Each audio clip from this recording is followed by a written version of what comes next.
महर्षि जनक के द्वारा शारीरिक संदर्भ से उनका जन्म नहीं हुआ, वो तो पृथ्वी से प्रकट होती है। और उस कन्या को गोद में लेते ही महाराज जनक के हृदय में भावना उमड़ी, कन्या के रूप में उन्होंने देखा और सुनैना के गोद में उस बालिका को सौंप दिया। तो मानो संकेत यह है, और उसका अभिप्राय यह था कि तुम अगर देह को माता मानोगे तो तुम्हारी देह की माता कब तक रहेगी, और वह नाता दो देह का प्रतिजन्म में बदलता रहता है। कितने जन्म में कौन कौन माता बन चुका, इसका कोई ठिकाना नहीं। पर वस्तुतः जो देह से ऊपर उठी हुई माता है वो कौन है? बोले तो तुम्हारी माँ तो बैदी। और एक शब्द बहुत सुंदर कहा, क्या तुम महाराज को पिता मान करके संतुष्ट हो सकते हो? तो एक शब्द जोड़ दिया, और शब्द जोड़ने की आवश्यकता क्यों पड़ी? क्योंकि पिता राम सब भांति स्नेही, तुम्हारे पिता राम है जो सब प्रकार से स्नेही है। ये शब्द क्यों जोड़ा गया?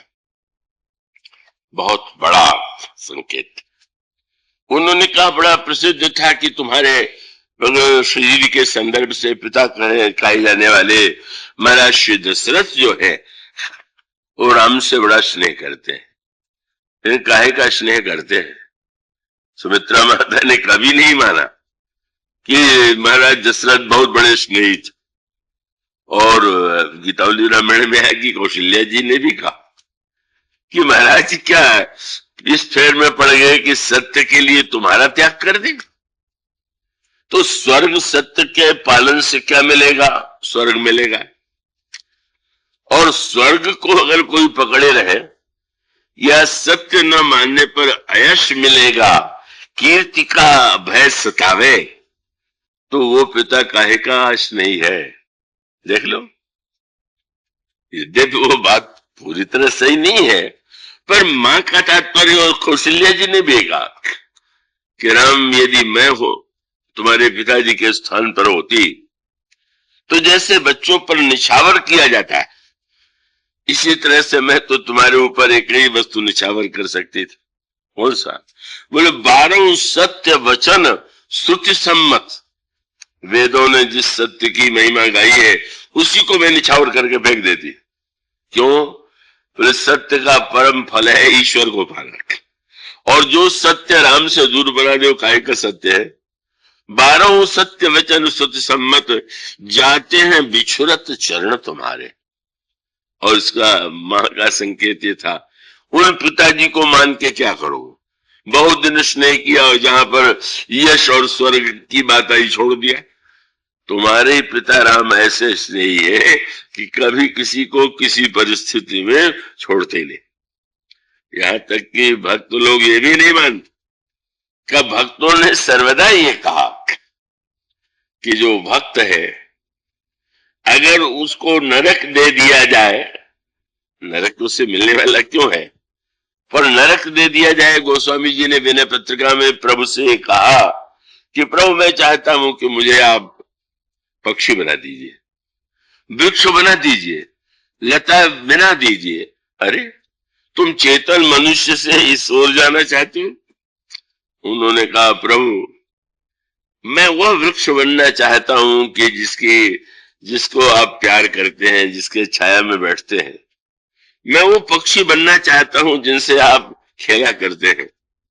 और इसके नाते कोई अगर कहे कि तो अज्ञान की मांग है, तो गोस्वामी जी कहते खेली बेखु खग मृग तरु किंकर होए रही हो, और इसके बदले में यही नाते नरकों सुख पई हो। अगर इसके कारण नरक में जाना पड़े तो मुझे सुख मिलेगा, और यही बिनु परम पदम दुख नहीं हूं। इसके बिना तो मुझे मोक्ष भी नहीं चाहिए, भगवान का कोई लोक भी नहीं चाहिए। तो मानो भक्त की जो धारणा है, प्रश्न है कि नरक से उसे डर लगेगा कि नहीं लगेगा। वो प्रसिद्ध पुराणों में उपाख्यान आता है हमारा जनक से। तो कर्म शास्त्र का विधान तो बड़ा कठिन कानून है, महाराज जनक से कोई भूल हो गई थी, और भूल तो ऐसी हो गई थी कि वो भूल आप सब न जाने कितनी बार करते होंगे, कि गाय जो है जहां फूल लगे हुए थे वहां पर चरने लगी और उन्होंने उसको भगा दिया। तो अब शास्त्र की दृष्टि से तो महान पाप है। तो मैंने कहा वो पाप तो नित्य ही जिनके पास फूल वूल है वो करते ही होंगे। तो उसके विधान के अनुकूल शास्त्र ने यही कहा कि गाय को जो भोजन से रोके, का उसे, अब जनक तो महान पुण्यात्मा, पुण्य ही पुण्य, और ये पाप हो गया। तो धर्मशास्त्र का विधान ये था कि ले तो जाएंगे, ले जाया जाए ब्रह्मलोक में, पर नरक के रास्ते से। तो कहीं आप जाने लगे तो रास्ते में अगर दुर्गंध हो, खराब हो, तो आपको बहुत अच्छा नहीं लगता, और वहां चल के अच्छा लगे पर अब ये तो यहां बड़ी। तो उन्होंने कहा बस इस पाप का यही दंड है कि ये नरक तो जा नहीं सकते, तो नरक के मार्ग से विधान का पालन किया गया। ब्रह्मलोक से जो आए थे वो नरक के मार्ग से लेकर के जब जाने लगे, तो नरक में रहने वाले जो प्राणी थे वो महाराज जनक के शरीर से जो दिव्य तेज था, दिव्य पुण्य में आभा थी, उससे इतनी शीतलता का उन्होंने अनुभव किया कि यही कहा कि कौन महापुरुष इधर से जा रहे हैं, जिनके स्पर्श से ही हमें इतनी शीतलता मिली, वो जरा रुक तो जाए। और तो महाराज जनक ने आदेश दिया कि बस रोक दो, आगे नहीं मैं बढ़ूंगा, मैं यही रहूंगा। क्यों? उन्होंने कहा कि अगर मेरे यहां रहने से इतने कष्ट भोगने वाले पापी कहे जाने वालों को सुख मिलता है, तो मुझे नहीं चाहिए कोई स्वर्ग ब्रह्मलोक। पर जनक किस बल से कह रहे थे? दो बात। जनक की महानता तो ही है, अब वो जो कर्म विधान है उसके अनुकूल उनसे कहा गया महाराज ये तो संभव नहीं है, जब इन्होंने पाप किया है तो इनको नरक में रहना होगा, और आप यहां रुक भी नहीं सकते, क्या ले जाने का विधान आपको हम रोकेंगे? तो महाराज जनक ने कहा इसका उपाय ये क्या? बोले जितने पुण्य हमने जीवन में किए हैं मैं सब देता हूं, और इन्हें नरक से मुक्त किया जाए। और उसके बाद सारे नरकी प्राणी मुक्त हो गए।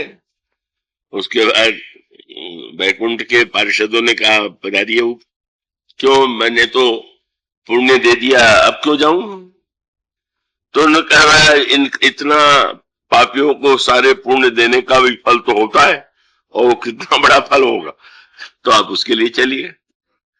पर भक्त को भय क्यों नहीं लगता है? उसे पता चल गया है क्या कि संसार में सुख में बहुत से लोग साथ में, उन्नति में बहुत से लोग साथ में, और दुख और कष्ट में कोई साथ में नहीं।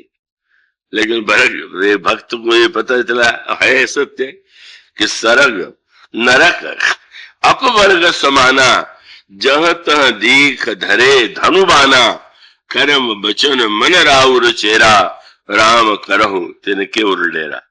भक्त कहता है कि भगवान नरक में है कि नहीं, बड़ा विचित्र प्रश्न है। उसका अर्थ है भगवान के लिए संभव है क्या कि वो कहे कि सर्वत्र में रहूंगा नरक में नहीं? जब वो सर्वव्यापक है तो सब उन्हीं में है जिसे, और जब उसने जान लिया तो उसको लगता है कि चलो अच्छा रहेगा, और कोई नहीं पर भगवान तो साथ में रहेंगे। अब जिसको ये अनुभव हो रहा हो वो तो कहते ही यही है। तुलसीदास जी ये कहते हैं यही नाते नरकों सुख पाई हो। महाराज क्या है, मानो यह सत्य समझ लेना सरल तो नहीं है, बहुत कठिन है। भगवान सर्वत्र है, हर परिस्थिति में है, हर जीवन के क्षण में है। यह क्या सरलता से व्यक्ति मान सकता है, समझ सकता है?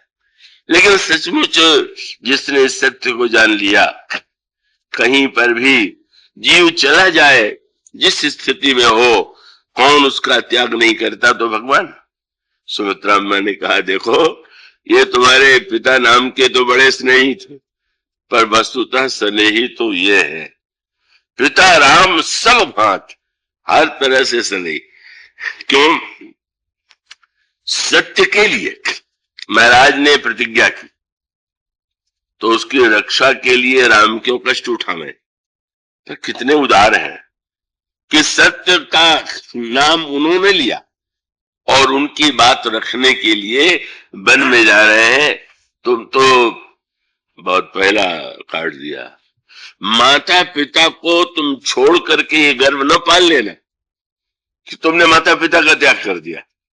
तुमने क्या त्याग कर दिया? तुम्हारी माँ तुम्हारे साथ, तुम्हारे पिता तुम्हारे साथ, और ऐसा प्रेम करने वाला पिता, ऐसी स्नेह करने वाली माता। तो मानो का अभिप्राय था कि कभी कभी त्याग करने वालों को भी ये गर्व होता है, मैंने इतना छोड़ दिया। वो तो थोड़ा छोड़ने वाले भी सुगिनाते ही रहते हैं, सुनाते रहते हैं, मैंने ये छोड़ दिया, वो छोड़ दिया। तो ये मनुष्य का स्वभाव सा है। लेकिन उन्होंने कहा तुम काहे का त्याग कर रहे हो? तुम कहां बन सब भांति सुपासु। वाह वाह, तुम्हें तो आनंद ही आनंद है। क्यों? बोले संग पितु मातु राम से जासु, माता पिता तुम्हारे साथ होंगे। और सचमुच क्या सुमित्रा मां, महाराज दशरथ, कोई मां वह प्रेम कर सकते?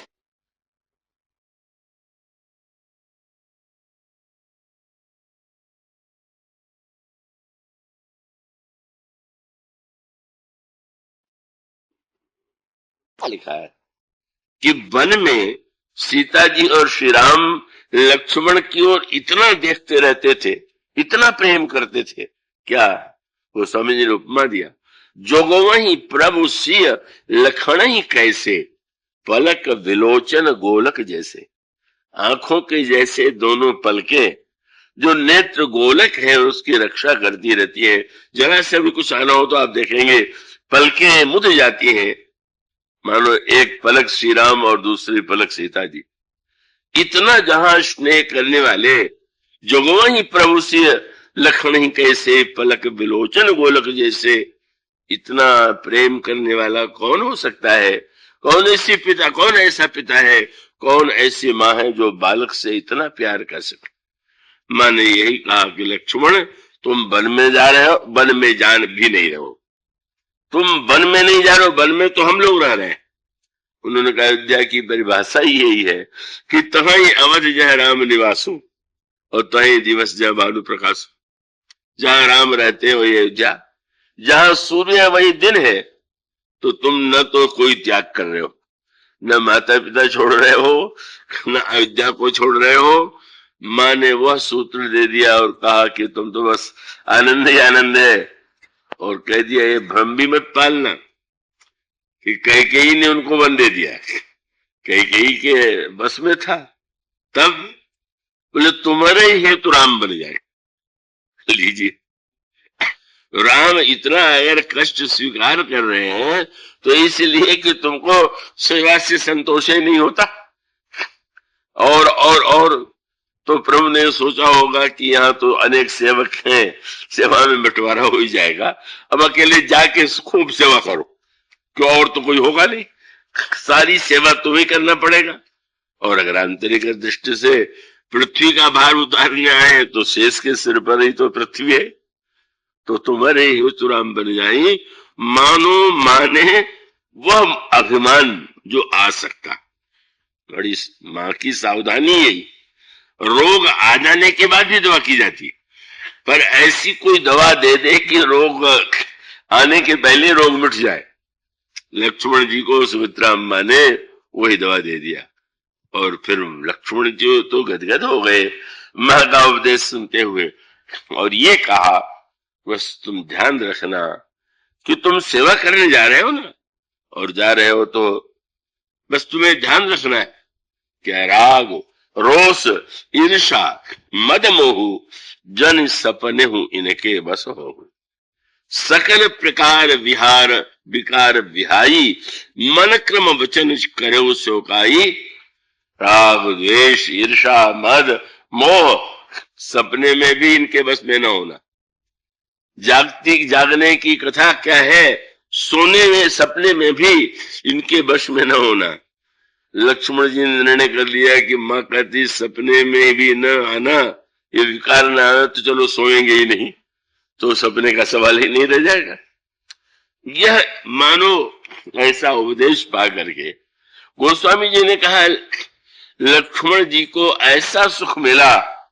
किसी ने पूछा कि इतने वर्ष तक लक्ष्मण साथ रहे, कभी तो उर्मिला की याद आती होगी, कभी तो भूले भटके माँ की याद आ जाती होगी, कभी अयोध्या की याद आ जाती होती। गोस्वामी जी ने कह दिया छिन छिन लखी सिय राम पद जान आप पर नेह करतन सपने वो लखन चित बंधु मां तो पितु गए। एक क्षण के लिए भी लक्ष्मण जी को कभी स्मृति नहीं आती, क्योंकि भगवान राम पिता के रूप में, बंधु के रूप में, मित्र के रूप में, न जाने कितने रूपों में लक्ष्मण के को आनंद देते रहते हैं, लक्ष्मण को जीवन को धन्य बनाते रहते हैं।